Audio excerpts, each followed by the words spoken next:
அட ஆடியா?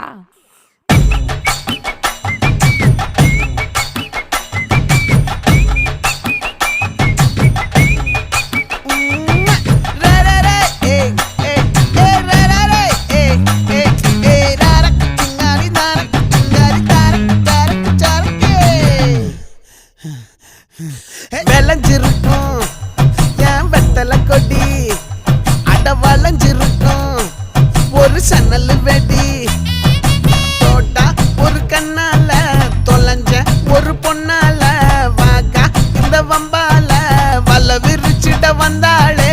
பார்த்து வளைச்ச தேக்கு ஓம் பட்ட உடம்பு சோக்கு, என்ன குத்தும் குறும்பு மூக்கு, கொஞ்சம் ஓய்வை கொடுத்து தாக்கு. என்னடி சித்திரமே இங்க நீ பத்திரமே சொல்லு